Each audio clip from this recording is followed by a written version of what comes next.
Good morning students. Learn English with Pradeep YouTube channel में आपका एक बार फिर स्वागत है। पार्ट फर्स्ट में हम लोगों ने स्टार्टिंग के एटलीस्ट 3 और 4 पैसेजेस को पढ़ा, एक्सप्लेन किया उसको। तो ये वीडियो का ये a fellow traveller second part है। इस सेकेंड पार्ट में हम लोग शेष बचे हुए टेक्स्ट को हिंदी एक्सप्लेन करेंगे। तो सो गाइज़, वीडियो को पूरा देखिएगा और अगर आपको वीडियो पसंद आए तो प्लीज़ वीडियो को शेयर करें, और अगर अभी तक आप लोगों ने मेरे चैनल को सब्सक्राइब नहीं किया है तो please subscribe the channel. So guys, let's begin the class of the day. तो अभी तक हम लोगों ने पढ़ा कि कैसे एजी गार्डनर उस ट्रेन में सफ़र कर रहे हैं जो कि स्लो मूविंग ट्रेन थी, और वो ट्रेन जब मिडलैंड से चलना शुरू करती है, लंदन से मिडलैंड टाउन जाना शुरू होती है, तो बिल्कुल खचाखच भरी हुई थी। और जब वो चलती गई जब लंदन के आउटर रिंग स्टेशन तक पहुंचती है, तब तक वो बिल्कुल खाली हो गई थी। अब लेखक अपने आप में शरारत महसूस करने लगते हैं। उनका माइंड शरारत वाली बातें सोचने लगता है। वो सोचने लगता है कि कैसे मैं इस फ्रीडम में इतना प्लीजेंट फील कर रहा हूँ, इतना खुश, या इतना अपने आप में खुशी फील कर रहा हूँ कि मैं जो चाहूँ इस ट्रेन में कर सकता हूँ। मैं चाहूँ तो इस सिर केबल खड़ा हो सकता हूँ, मैं चाहूँ तो यहाँ से वहाँ तक दौड़ लगा सकता हूँ, मैं चाहूँ तो गाने गा सकता हूँ, मैं चाहूँ डांस कर सकता हूँ, मैं चाहूँ तो कंचे खेल सकता हूँ, मैं चाहूँ तो जॉन से शरारत भरी बातें अर्थात उसे डांट सकता हूँ, उसे किक या पैर मार सकता हूँ। और इसमें खुशी की बात यह है कि मुझे उधर से कोई भी प्रतिक्रिया नहीं मिलेगा, अर्थात वो मुझे कुछ नहीं कर पाएगा, मैं उसे हरा सकता हूँ। तो इस प्रकार बहुत सी शरारतें उसके मन में आती है, लेकिन उन्होंने ऐसा कुछ नहीं किया। वो चुपचाप अपने पेपर को रखते हैं किनारे पर जो पढ़ रहे थे। उसके बाद थोड़ा आगे बढ़ते हैं, विंडो की तरफ जाते हैं, विंडो से बाहर झांकते हैं। इसके बाद फिर आकर के अपने सीट पर बैठ जाते हैं और अपने पेपर को पढ़ने लगते हैं। तब उनको एहसास होता है कि he was not alone in the compartment, it was his mistake only, someone was also there who was travelling with him, that was vaguely mosquito. वह एक प्रकार से ना डरने वाला मॉस्कीटो था, मच्छर था, जिसे हम लोग मॉस्कीटो कहते हैं ना, वो था वो एक प्रकार से। ठीक है ना। तो हम लोग आज आगे बढ़ते हैं। अब देखिए, वो मॉस्कीटो आता है, उनके नाक के पास बैठ जाता है, उन्होंने उसको उड़ा दिया। वो फिर पूरा एक चक्कर लगाता है ट्रेन का, और ट्रेन का नहीं, पूरे कंपार्टमेंट का एक चक्कर लगाता है। विंडो, टेबल लैम्प से एक्स्ट्रा घूमने के बाद 3 डायमेंशनल वे में घूमता है, फिर आकर के उनके गर्दन पर बैठने का प्रयास करता है। अब देखिए, वो थोड़ा सा गुस्सा होते हैं, उसको फिर से उड़ा देते हैं। अब क्या होता है आगे देखते हैं। हमने पढ़ा था इतना, आज हम लोग आगे पढ़ते हैं। तो आई फ्लिक्ड हिम ऑफ अगेन, कहते हैं जब मेरी गर्दन के पास आया, मेरी गर्दन की तरफ देखने लगता है, तो आई फ्लिक्ड हिम ऑफ अगेन, मैंने उसको फिर से उड़ा दिया। ही स्किप्ड अवे, वह उछल गया, और took another jaunt around the compartment, और फिर से कंपार्टमेंट का एक पूरा जाउंट में चक्कर लगाना, पूरा फिर से एक चक्कर लगाता है, और रिटर्न, फिर वापस लौटा, एंड सीटेड हिमसेल्फ, और खुद को बैठा दिया, इम्पुडेंटली। इम्पुडेंटली मीन्स क्या होता है? धीरता से, अर्थात गंभीरता से, अर्थात रूडली, यू नो रूडली, असभ्यता से, अर्थात जिद्दी ढंग से, on the back of my hand, मेरे हैंड के पिछले हिस्से पर। अर्थात वो पूरा चक्कर लगा, जब मैंने उसको उड़ा दिया अपनी गर्दन के पास से, तो फिर से वो पूरे कंपार्टमेंट का चक्कर लगाता है, और आकर के पूरे धृष्टता के साथ, पूरा रूडली आकर के मेरे हाथ के पिछले हिस्से पर, या मेरी हथेली के पिछले हिस्से पर बैठ जाता है। It is enough. अब मुझे गुस्सा आता है, मैं कहता हूँ इट इज़ इनफ, बहुत हो गया है। आई सेड, मैंने कहा, मैग्नानिमिटी हैज़ इट्स लिमिट, उदारता, मैग्नानिमिटी मीन्स उदारता होता है। तो मैग्नानिमिटी हैज़ इट्स लिमिट, उदारता की भी एक सीमा होती है। Twice you have been warned, और आपको 2 बार चेतावनी दी गई। Twice you have been warned, आपको 2 बार चेतावनी दी गई है। I am someone in particular, कहते हैं मैं कुछ विशेष व्यक्ति हूँ। That my august person resent the tickling impudence of stranger, तो कहते हैं कि मैं कोई विशेष व्यक्ति हूँ, अर्थात मेरा अपना कोई वैल्यू है, मैं अपना कुछ वैल्यू रखता हूँ, मैं पार्टिकुलर व्यक्ति हूँ। और इस प्रकार से तुम अगस्ट कर रहे हो। अगस्ट मीन्स करना क्या होता है, मेरी कोई अगस्ट है, अर्थात मेरा मेरा अपना कोई शान है, मैं अपनी कोई शानदार स्थिति में रहता हूँ।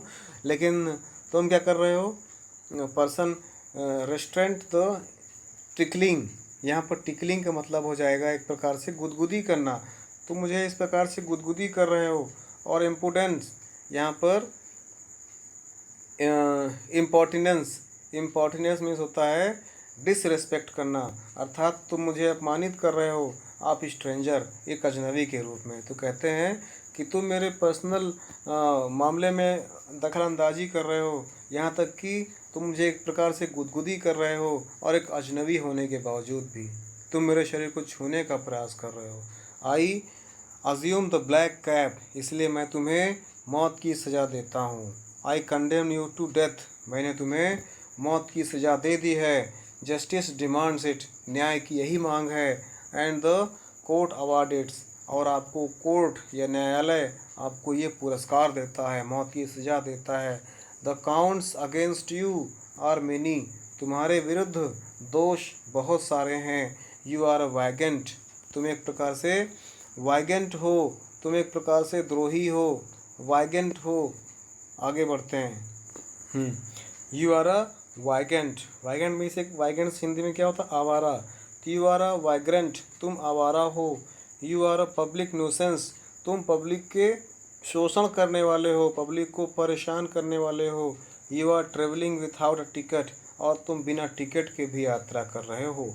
You have no meat coupon, और तुम्हारे पास कोई मीट कूपन भी नहीं है, राशन कार्ड भी नहीं है। और for these and many others डिसमिनरस, इस प्रकार से यह और इस प्रकार से अन्य तुम्हारे पास क्या है, अनलॉफुल एक्ट हैं। तुमने गैर कानूनी, मिस डिवरेंस मीन्स अनलॉफुल एक्ट, अर्थात तुमने इस प्रकार से बहुत सारे गैर कानूनी काम किए हैं। तो you are about to die, अब तुम्हें सिर्फ मरना ही है। आई स्टक अ स्विफ्ट, मैंने जोर से प्रहार किया। लीथल ब्लो, अपने हाथ का, विथ माई राइट हैंड, अपने दाहिने हाथ से, अर्थात अपने दाहिने हाथ से मैंने उस पर जोर से प्रहार किया। और ही डॉग्ड द अटैक, वह मेरे हमले से बच गया। विद द इंसोलेंट इजी, बहुत ही आसानी से। दैट ह्यूमिलिएटेड मी, जिसने मुझे गुस्सा दिला दिया। अर्थात जब मैंने उसको मारने का प्रयास किया और वो बड़ी आसानी से मेरे मार से बच गया, तो उसने मुझे हेमिलिएट कर दिया। हेमिलिएट मिस करना एक प्रकार से मेक मी फूल या शेम, मुझे शर्मिंदा कर दिया इस बात को लेकर कि I have given him the black cap, अर्थात सेंटेंस टू डेथ, मैंने उसको मौत की सजा दी है। और it is a very little insect and I try to kill him, but kill नहीं कर सका, मैं उसको मार नहीं सका। इस बात को लेकर मुझे थोड़ा शर्मिंदगी फील होती है। फिर कहते हैं my personal vanity was arouse, मेरा स्वयं का व्यक्तित्व जग गया। माई पर्सनल वेनिटी वाज राउज्ड, अर्थात मेरा खुद का अहम जाग गया। अब मैंने निश्चय कर लिया। पर्सनल वेनिटी मीन्स होता है व्यक्तिगत अहंकार, मेरा खुद का पर्सनल वेनिटी, व्यक्तिगत अहंकार, राउज, जाग गया या उठ गया। I lunged at him with my hands, मैं अपने हाथ से उस पर झपटा। लंग करना मीन्स क्या होता है, सडन अटैक करना, ठीक ना। लंग सडन अटैक करना, अर्थात अचानक प्रहार करना उस पर। विथ माई हैंड, अपने हाथ से। विथ माई पेपर, अपने पेपर के साथ भी मैंने उससे हाथ से मारने का प्रयास किया, नहीं पकड़ में आया तो पेपर से उसको मारने का प्रयास किया। आई जम्प्ड ऑन द सीट, मैं सीट के ऊपर चढ़ गया और उस पर उसको मारने का प्रयास करने लगा, जंप करने लगा। And pursued him around the lamp, और लैम्प के पीछे भी मैंने उसका पीछा किया। I adopted practice of feline cunning, कहते हैं मैंने बिल्ली की तरह चतुराई से उसको मारने का प्रयास किया। और वेटिंग टिल ही हैड अलाइटेड, और मैं किनारे पर बैठकर प्रतीक्षा करने लगा।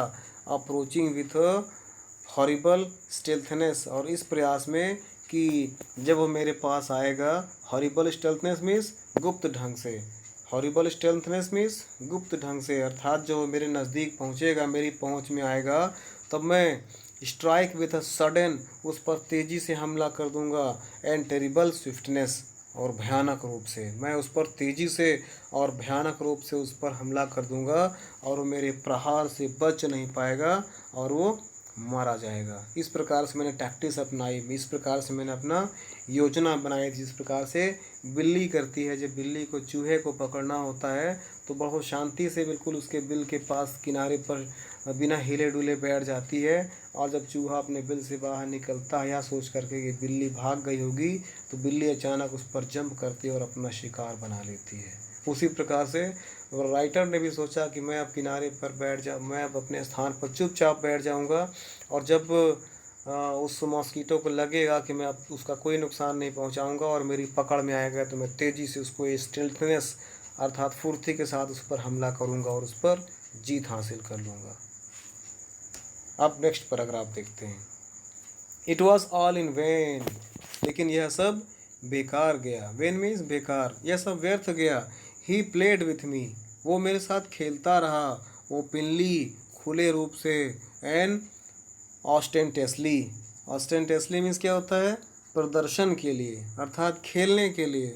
वो मेरे साथ खेल खेल में खेलता रहा, और लाइक कैसे, लाइक ए स्किलफुल मेटाडोर, एक वृष हंता की तरह, अर्थात बैल मारने वाला जो बैल आपने देखा होगा ना, जो एक प्रकार खेल खेलते हैं ये साउथ इंडिया की तरफ लोग, तो बैल या सांड को छोड़ देते हैं मैदान में, और उसके बाद उसको सींग पकड़ना, उसको पटकना, उसको भगाना, उसको चिढ़ाने का प्रयास करते हैं। उसी प्रकार इनको लग रहा था कि वो मॉस्किटो एक प्रकार से आदमी की तरह है और मैं एक जानवर की तरह, एक बैल की तरह उसको मारने का बराबर प्रयास कर रहा हूँ और मार नहीं पा रहा हूँ।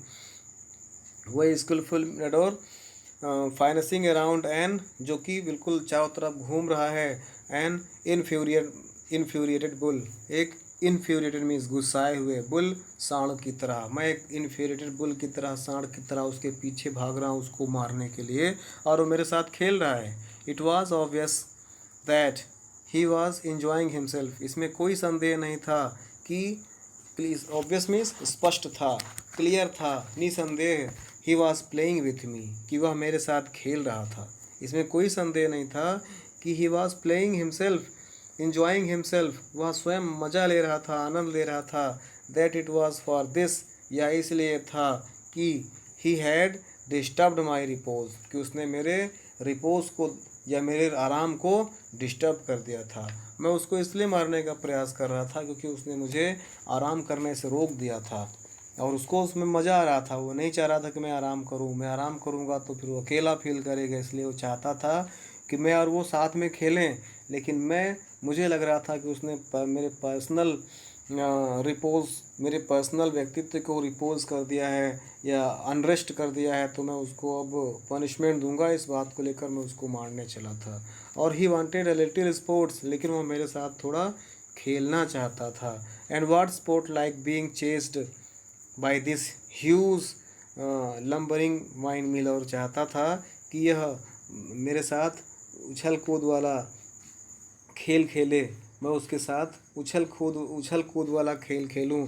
जिस तरह मच्छर है, मच्छर अपने आप में उछल कूद करता, उस प्रकार वो चाहता था कि मैं भी उसके साथ एक lumbering wing mile of a creature.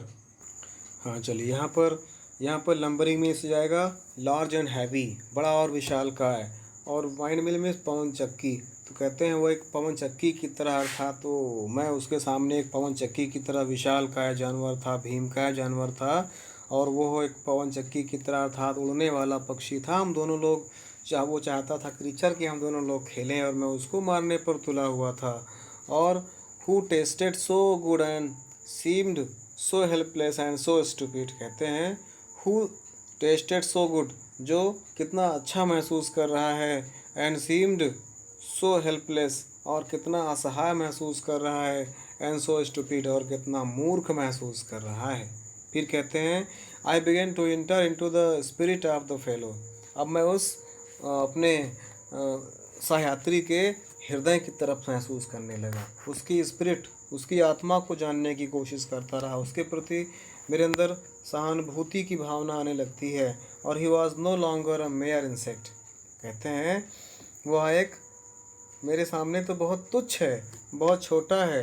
He was developing into the personality, और वह अपना व्यक्तित्व निखारने का प्रयास करने लगते हैं। राइटर अपने व्यक्तित्व को निखारने का प्रयास करने लगते हैं और कहते हैं an intelligent that challenge the possession of these compartment. कहते हैं एक प्रकार का अधिकार। हाँ, चलिए आगे बढ़ते हैं।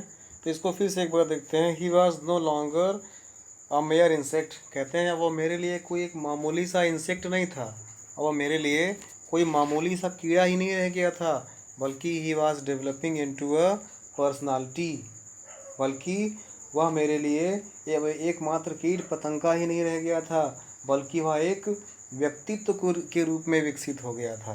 कैसे? वह मेरे सामने एक व्यक्तित्व के रूप में डेवलप हो गया था, विकसित हो गया था। And intelligent that challenge the possession of this compartment. कहते हैं कि वह मेरे हृदय में उसके प्रति एक अच्छी भावना जाग गई थी।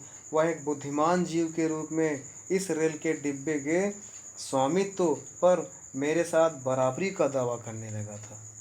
सही बात है ना? वो भी ट्रेवल कर रहा था, राइटर भी ट्रेवल कर रहा था, तो दोनों का बराबर स्वामित्व है, दोनों का बराबर अधिकार था उस ट्रेन में सफ़र करने का। तो इसलिए कहते हैं I felt my heart warming toward him. कहते हैं मेरे हृदय में उसके प्रति प्रेम उत्पन्न होने लगा था। मेरे हृदय में उस मच्छर के प्रति अब प्रेम की भावना उत्पन्न होने लगी थी। And the sense of superiority fading. और कहते हैं कि अब जो घमंड की भावना थी वो मिटने लगी थी। जो मैं मच्छर के विषय में सोच रहा था कि वह मच्छर जिसने मेरे पर्सनल व्यक्तित्व को धक्का दिया है, अब मैं इसे मारूंगा, अब वो कहीं दूर जाने लगी थी, क्योंकि अब मुझे एहसास होने लगा था कि we are animal, we are living beings. उसमें भी जान है, मुझ में भी जान है। हम दोनों को ईश्वर ने रचा है, हम दोनों ईश्वर की रचना है, इसलिए दोनों को जीने का अधिकार है। इसलिए मेरे अंदर जो सुपीरियरिटी थी वह अब दूर होने लगी थी, वो कहीं चली गई थी। फिर कहते हैं how could I feel superior to a creature who was so manifestly my master in the only compartment. कहते हैं how could I feel superior to a creature. कहते हैं मैं कैसे स्वयं को अपने आप को श्रेष्ठ महसूस कर सकता हूँ जो स्पष्ट रूप से उस होने वाली एकमात्र प्रतियोगिता में मेरा स्वामी बन गया था। वही अकेला था जो मेरा स्वामी बन गया था, जो मुझसे जीत गया था। तो मैं कैसे कह सकता हूँ कि मैं उससे सुपीरियर हूँ, मैं उससे श्रेष्ठ हूँ। लेकिन अब क्या होता है, why not be magnanimous again. फिर सोचता है फिर उदार क्यों ना हो जाऊँ। हम दोनों बराबर के दोस्त बन सकते हैं, हम दोनों फिर से एक साथ आ सकते हैं। मैं उसको क्षमा कर सकता हूँ। Magnanimity and mercy were the noblest attribute of man. क्योंकि मैग्नानिमिटी उदारता, एंड मर्सी और दया की भावना एक श्रेष्ठ व्यक्ति के गुण होते हैं। उदारता एक श्रेष्ठ व्यक्ति का गुण होता है। इसलिए अगर मैं उसको फिर से क्षमा कर दूं तो मैं अपना खोया हुआ सम्मान पुनः प्राप्त कर सकता हूँ। फिर कहते हैं in the exercise of these high qualities. इन उत्तम गुणों के प्रयोग द्वारा I could recover my prestige. मैं अपने खोए हुए सम्मान को पुनः प्राप्त कर सकता हूँ। इस प्रकार से मैं अपने खोए हुए सम्मान को पुनः प्राप्त कर सकता हूँ। एट प्रेजेंट, वर्तमान में, I was a ridiculous figure. इस समय मैं एक हास्यास्पद व्यक्ति बन गया हूँ, एक रहस्यमयी या हास्य से भरा हुआ व्यक्ति बन गया हूँ। A thing of laughter and derision, एक हंसी और तिरस्कार का पात्र बन गया हूँ। लाफर हंसी का, डिरीजन तिरस्कार का, तो हंसी और तिरस्कार का भी पात्र बन गया हूँ। और बाई बीइंग मर्सीफुल, लेकिन दया दिखाकर, उदार होकर I could reserve the moral dignity of man. मैं अपने मनुष्य के खोए हुए नैतिक गौरव को पुनः प्राप्त कर सकता हूँ। ठीक है ना? मैं अपने खोए हुए नैतिक गर्व को पुनः प्राप्त कर सकता हूँ। इसीलिए मैं करता क्या हूँ, मैंने किया क्या, my corner with honour, I withdraw the sentence of death. इसीलिए मैं चुपचाप गया और अपने स्थान पर बैठ गया। इसीलिए फिर से देखिएगा, इसीलिए हाँ, I withdraw the sentence of death, मैंने मौत की सज़ा वापस ले लिया। आई सेड, मैंने कहा, रिटर्निंग टू माई सीट, अपने सीट पर वापस आते हुए, अर्थात मैं अपने स्थान पर लौट आया और ये मैंने कह दिया कि मैं अपने आपको दिए गए मृत्युदंड को वापस लेता हूँ। But I can reprieve you, I can not kill you, मैं आपको मार नहीं सकता हूँ, but I can reprieve you, I do it. कहते हैं मैं तुम्हें मार नहीं सकता, इसलिए तुम्हारा पुनरुद्धार कर सकता हूँ, तुम्हें पुनः जीवन दे सकता हूँ, मैं ऐसा ही करता हूँ, अर्थात तुम्हें छोड़ता हूँ और मैं जो भी कहता हूँ वो करता हूँ। इसलिए अब तुम निश्चिंत रहो, मैं तुम्हें जीवन दान दे रहा हूँ, अब मैं तुम्हारा विनाश नहीं करूँगा। तो गाइज़, ये था आज का सेकेंड पार्ट। इस सेकेंड पार्ट में हम लोगों ने मोस्ट इम्पोर्टेंट एटलीस्ट 3 पैसेज पढ़ लिए हैं और नेक्स्ट की क्लास में मैं लास्ट का 2 पैराग्राफ्स एक्सप्लेन करूँगा। सो गाइस, तब तक के लिए thanks for watching the video. जय हिंद।